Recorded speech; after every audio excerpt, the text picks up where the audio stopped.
Hi guys, it's Samantha. Welcome back to my channel. We're gonna talk about books like we do every day. It's late at night, so if I'm quiet, it's because my children are sleeping. I have a really hot cup of peppermint tea, and I have 5 books for you that I am gonna talk to you about. Who would have thought? So I came up with this idea for a series of videos. So if you like this video, make sure you like it so I know to continue with it. Where I just read the first line of a book that I read and kind of talk to you about it. I'm hoping to do it a little bit more themed next video, like maybe just do romance books, maybe just do literature books, maybe do my favorites of the year. But this time I really just went through my library and picked out 5 books that I remember really enjoying reading and have really good first lines to them. But that's the idea that we're going with tonight. Like I said, it's late, so if it's a little dark in this video, I have already gone through a full day, so we have already cooked 3 meals, cleaned the kitchen, got the boys to sleep, went out grocery shopping. So if I look like a hot mess, it's because I am, but you are welcome to sit around with me and be a hot mess as well and just kind of talk about books with me. So let me get my stack. It's behind me. All right. You see, I think what I'm going to do is I'm going to tell you generally what the book is about first. It's not going to be an exact synopsis. It may even be a little bit incorrect, but I'm kind of basing this off of what I remember, the vibes that I got from the book, and a little bit of what I read on the back as far as the synopsis goes before jumping into this video. And then I'm going to read you the first line. The first book, as I hold it up, is This Tender Land by William Kent Kruger. So this one was a book of the month pick for 2019, and this was my favorite book of 2019 by far. This book follows 2 young orphans as they travel across America in the 1930s, and it centers around America through the lens that they see it as they travel across. So they're meeting a lot of different characters and they're learning a lot about themselves and America in general, which was a very interesting concept, and I kind of fell in love with it. The first line, as I say this, I also really like William Kent Kruger. I read an arc from one of his mystery series earlier this year, and it's just so good. Side note, I'm also thinking about doing the same kind of style of video, but for dedications. If you follow me on Instagram, which I put my handle down below, but if you follow me on Instagram, I have a story just for dedications, because I'm one of those people who I read every single page of a book, and dedications are by far my favorite thing about books. They were like, this is how you're being introduced into the story, which I absolutely love. The first chapter, the line is, God is a tornado. In the beginning, after he labored over the heavens and the earth, the light and the dark, the land and the sea, and all the living things that dwelled therein, after he created man and woman, and before he rested, I believe God gave us one final gift. I love it. I absolutely love it. So This Tender Land by William Kent Kruger, it's a good one. Like I said, I annotated a lot in this. There's a lot of folded corners. This is definitely one that I need to reread because this was my favorite from 2019, which of course is why I picked it up in the first place. Let me take a sip of this lava water. Yeah, it's good lava water though. And then we'll jump into some classic literature. This is The Woman in White by Wilkie Collins. I love the Barnes & Noble's editions. I've had this discussion on Instagram before. This is my favorite. I don't mind the Penguin editions, and I don't mind the Oxford Classics as well. I have a couple of those. Because this is great, but I love these colors. They are so beautiful, even on my bookshelf back here. But anyways, that's not why we're here.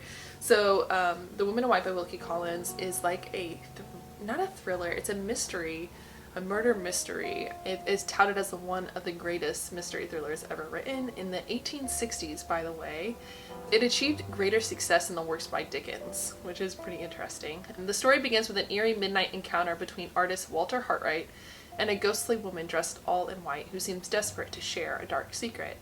The next day, Hartright, engaged as a drawing master to the beautiful Laurie Fairlell, and her sister, tells his pupils about the strange events of the previous evening. Determined to learn all they can about the mysterious woman in white, the three soon find themselves drawn into a chilling vortex of crime, poison, kidnapping, and international intrigue. I remember adoring this book when I read this back in high school. This is one of the first chunky literature books I ever read, and I appreciated it. Let's see, the first line to this one, which is interesting for sure, that's the introduction, kind of made me chuckle, just like the last one did. This is the story of what a woman's patience can endure and what a man's resolution can achieve. And woman and man are both capitalized, which makes it even more... Ooh, let me hide my face so you can see it. Yeah. Yep. This is the story of what a woman's patience can endure and what a man's resolution can achieve. Which is kind of romantic, I guess, in a sense. When you get a little bit more into it, I remember the romance in this book to be very poignant. I loved the romance in this book. I remember writing quotes from the romance in this book. I remember idolizing the romance that's in this book. So I personally, I didn't get the mystery thriller aspect of this book. I got the romance out of this book. But yes, I'm definitely due for a reread of this book. So if this is something that you're interested in, just go ahead and DM me or comment down below and we can buddy read it together. But I'm due for a reread. The next one, I'll go with something a little bit more contemporary that everyone kind of knows about. This is Middle Game by Seanan McGuire. This was a BookTube baby on like the thriller mystery side of BookTube for a very long time. It's absolutely intriguing. So it's about two twins, brother and sister, who were actually experiments when they were born, and they were separated, and they both have special talents. One of them being almost like a left brain, right brain sort of situation, where like one is very good with numbers and equations and can literally look in a room and without having taken any measurements like know the dimensions, and like the other half is like artistic with language and can speak any language. It's intriguing. It's very like science mystery thriller aspects. It's very easy to get lost, but let me go ahead and read you the first line. Let me see which one. Okay, there's a lot of big words in this one, so we'll see if I can do this. The air is heavy with the crackle of electricity, with the taste of ozone and mercury and the burning tang of alkist, the universal solvent, which has a nasty tendency to consume everything in its path until properly contained. Alright, so now that I've read that first sentence, this is about those twins, about the separated twins, but also about the organization that created them and their plans for them, basically. But yes, Middle Game by Seanan McGuire. I listened to the audiobook, which probably made it a little bit more confusing. I don't know if I'd recommend that, but this is definitely a good book. Seanan McGuire is a fabulous author that you see all over BookTube, and I highly, highly recommend any of their works. Okay. Let's see if it's a little... Can you hear the rain? Beautiful. Like I said, it was a night that I felt like discussing books. I'm probably gonna go watch some BookTube and read, but... Alright, the next one is The Things They Carried by Tim O'Brien. So this book, I haven't read all the way through. I've read snippets of this, I've written essays on the short passages in this, I've had discussions about this book, but I've never read it from cover to cover. But this book is about a group of men in the Vietnam War and literally the things that they carried in their pockets, hence the things they carried. And all of these things are kind of, not a metaphor, but just, it draws the parallels between their home life and their life in Vietnam, the sacrifices they made, what is waiting for them in America, back where they came from. And yeah, it's incredibly heartfelt. It hurts a lot of the times, at least the passages that I had to write about, and I obviously have kept it around on my bookshelf for that purpose and for that reason. So The Things They Carried. First Lieutenant Jimmy Cross carried letters from a girl named Martha, a junior at Mount Sebastian College in New Jersey. Okay, I'm going to continue on just because it sounds good. They were not love letters, but Lieutenant Cross was hoping, so he kept them folded in the plastic at the bottom of his rucksack. In the late afternoon after a day's march, he would dig his foxhole, wash his hands under a canteen, unwrap the letters, hold them with the tips of his fingers, and spend the last hour of light pretending. It's so good. Like, I wanted to continue reading after reading the first sentence, which says something, right? The back says the powerful, enduring work of fiction about men and war. More than, yeah. They carried malaria tablets, love letters, 28-pound mine detectors, dope, illustrated Bibles, each other. And if they made it home alive, they carried unrelenting images of a nightmarish war that history is only beginning to absorb. Damn. Love it. Absolutely love it. Alright, that's like a little bit of a downer. That's a good one. Actually, my husband just watched All Quiet on the Western Front. I didn't have to watch it because I read the book and I knew exactly where it was going. I just wasn't ready for that amount of heartache. If you don't know what I'm talking about, let me grab it real quick. It's actually right here.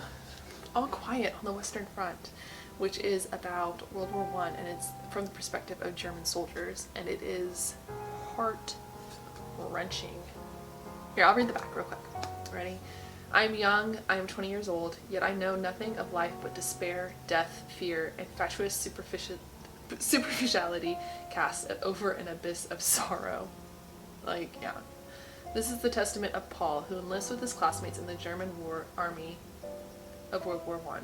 They become soldiers with youthful enthusiasm, but the world of work, duty, culture, and progress they have been taught breaks into pieces under the first bombardment in the trenches. Through years of vivid horror, Paul holds fast to the single vow, to fight against the principle of hate that meaningless pits young men of the same generation, but different uniforms against each other. If only he came out of the war alive. So I knew where that movie was going. I was like, no, I can't watch this before bed. I was like, not about it. Okay, a little bit more lighthearted. I have a Neil Gaiman collection. I have about 5 of his books on my bookshelf, and I picked up one.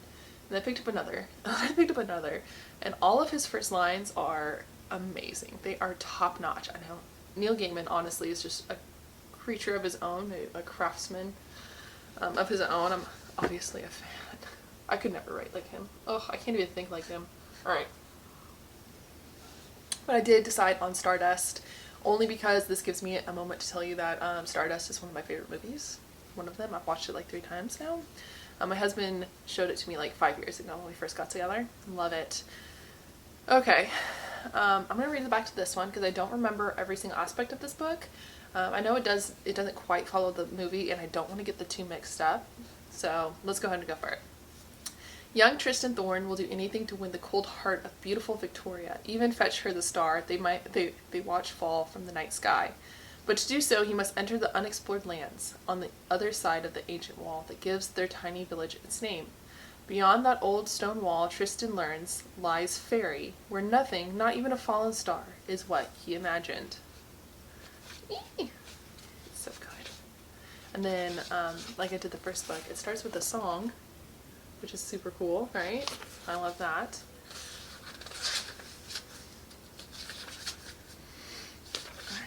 Here's your first sentence. There once was a young man who wished to gain his heart's desire. And the chapter title, just so you guys know, is In Which We Learn of the Village of the Wall and of the curious thing that occurs there every 9 years. Like, just the masterpiece that is Neil Gaiman and his writing is just beyond all things. But that's the final book. I threw in an extra one because I am rambling tonight. But there it is. There's your first 5 lines to the series. Ooh, yeah, 5. Close. 5 first lines of some of the books that I have in my beautiful library. And like I said, like the video down below if you kind of liked the vibes of this video, because I might go ahead and do some more like themed ones where maybe we just do like Neil Gaiman, or maybe we do all literature books, or if we do like romance books, or just my favorite books of the year. I think it's a good idea. I don't know. Tell me down below. Comment. Also tell me your favorite lines. I honestly need to obviously give a nod to Pride and Prejudice, which is right up here. Whew. I feel like it's only right. It is a truth universally acknowledged that a single man in possession of a good fortune must be in want of a wife. The OG first line, everyone knows. But yeah, that's it. That's it for tonight. Thanks for hanging out with me. I appreciate it. I love being able to talk about books. It fills my soul with warmth. If you like this video, like I said before, make sure you tell me so I know to do more of these videos. And also drop a comment down below of your favorite first line so that maybe I can get some more ideas for another video.